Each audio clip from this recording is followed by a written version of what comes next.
कहानी शुरू होती है बिहार के एक छोटे से गांव से, जहां जीवन बहुत सीमित था। इस गांव में रहने वाली महिला थी सविता। सविता एक साधारण महिला थी जिसने बस 8वीं तक पढ़ाई की थी।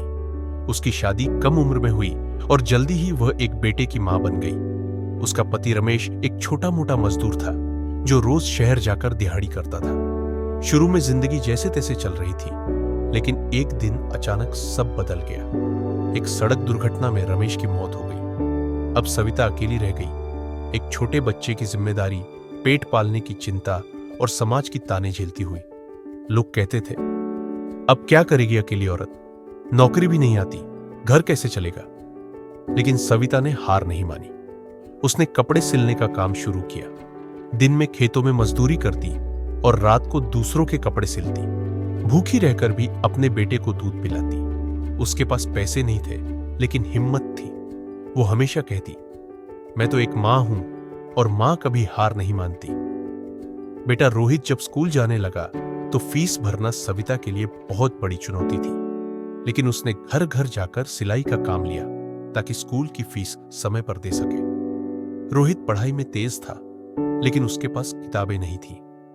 सविता ने पुरानी किताबें मांग कर लाई और खुद पढ़ना नहीं जानती थी, फिर भी बेटे के साथ बैठती ताकि उसे अकेलापन महसूस न हो। एक दिन स्कूल में शिक्षक ने कहा, तुम्हारा बेटा तो बहुत होशियार है, इसे आगे भेजो शहर के अच्छे स्कूल में। सविता के लिए यह गर्व का क्षण था, लेकिन साथ ही डर का भी, क्योंकि अब खर्च और बढ़ने वाला था।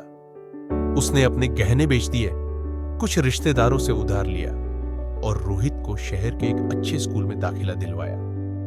रोहित समझता था कि उसकी मां कितनी मेहनत कर रही है। वह दिन रात पढ़ाई में जुट गया। जब बोर्ड परीक्षा आई तो उसने टॉप किया। मीडिया भी उसके संघर्ष की कहानी जानकर दंग रह गई। लेकिन सविता तब भी वही सादगी से बोली, मेरा बेटा बड़ा आदमी नहीं, अच्छा इंसान बने, यही काफी है। इसके बाद रोहित को इंजीनियरिंग कॉलेज में स्कॉलरशिप मिली, लेकिन वहां भी खर्च कम नहीं थे। सविता ने तब तक पीछे मुड़कर नहीं देखा। उसने एक छोटा सा सिलाई सेंटर खोला, जहां गांव की अन्य महिलाओं को काम देकर खुद भी आगे बढ़ी।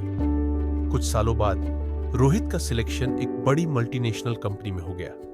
जब वो अपनी पहली तनख्वाह लेकर गांव आया और अपनी मां के पांव छूकर बोला, ये मेरी नहीं, आपकी मेहनत की कमाई है मां। तब सविता की आंखों में आंसू थे, लेकिन अब वे आंसू दुख के नहीं, गर्व के थे। उसने अपने बेटे से कहा, मैंने तुझसे बस एक बात सीखी, कभी हार मत मानो, और यही हर मां को सिखाना चाहती हूं। सीख क्या है इस कहानी से?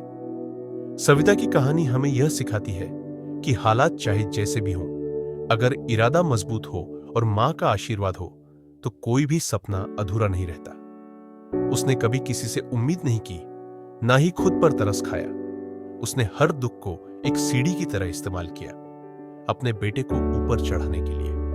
आज रोहित न सिर्फ एक सफल इंजीनियर है, बल्कि उसने अपनी मां के नाम पर एक फाउंडेशन शुरू किया जो गरीब बच्चों की पढ़ाई का खर्च उठाता है। दोस्तों, अगर आप भी कभी अपने हालातों से हार मानने की सोचे तो एक बार सविता मां की कहानी याद कीजिए। याद रखिए, अगर एक मां अपने आंसुओं को मुस्कान में बदल सकती है तो हम भी अपनी कमजोरी को ताकत में बदल सकते हैं।